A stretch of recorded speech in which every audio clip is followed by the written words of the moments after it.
Looks like we had risk aversion really returning to the market on Friday. That rand weakening to 7.18. We also had the euro falling below 1.32 against the US dollar. Good morning, Stephen. Yes, absolutely. I think once again the rand is taking a lot of its cue from offshore developments, and of course risk aversion, as you mentioned, has started to raise its ugly head again, partly as a result of those sovereign debt concerns in Europe and partly because of those geopolitical tensions in Korea. And we saw that non-residents actually started to take off more of their bond positions in South Africa. And one must remember that those bond inflows were a huge catalyst for rand strength over the past 18 months. So as those flows have been withdrawn, so the rand has weakened accordingly. Do you see this as a new trend in the market? Do you think we're going to continue to see, particularly ahead of the end of the year, those bonds flowing back out? Well, if risk aversion globally intensifies, then I would expect probably those non-residents to offload a little bit more, especially if they feel that there's little chance of another interest rate cut. And at this stage, it seems as though the chances of a further 50 basis point rate cut from the Reserve Bank are starting to fade almost by the day. And that's why we've actually seen the rand strengthening in the wake of interest rate cuts over the past year, is because those interest rate cuts have provided capital appreciation for bondholders and also have improved the outlook for equities. And if those rate cuts then are not forthcoming anymore, then I think those non-residents might say that everything's run a little bit too far and they're willing to lock in a few profits. And of course, we've had money supply and credit numbers out this morning, and it looks like that credit demand is starting to gradually build in the economy. It does, Stephen, and that feeds into the argument of another interest rate cut being unlikely. It's our base case scenario. We think that the Reserve Bank is done in terms of monetary accommodation. And there's a lot of indicators that are starting to suggest that the consumer is coming back to the party, not aggressively, but he is on the recovery trail. And this morning's credit figures showed that the biggest contribution once again came from the heavyweight category, being mortgage advances.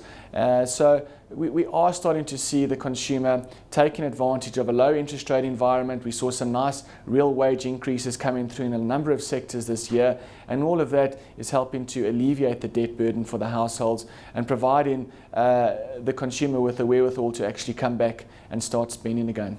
Of course, this is quite a busy data week in South Africa. We have the trade numbers coming out tomorrow. We have PMI, vehicle sales, government finance figures. What's the market going to be focusing on this week, Michael? One number that I'm going to be looking at quite closely is those government finance figures, particularly because in the medium-term budget, the government indicated that they are using any tax overruns to basically help the Reserve Bank accumulate reserves. And if we see some encouraging finance figures this week from the government due to some favourable tax collections, then in my opinion it would be conducive to extended rand weakness. The trade data, of course, that can be very volatile and can influence markets over the short term. We do, however, believe that the trade balance, the current account balance, is going to deteriorate going forward. And of course, if there is a marked deterioration at a time when these non-residents are withdrawing out of our bond market, it doesn't bode well for the rand from a balance of payments perspective.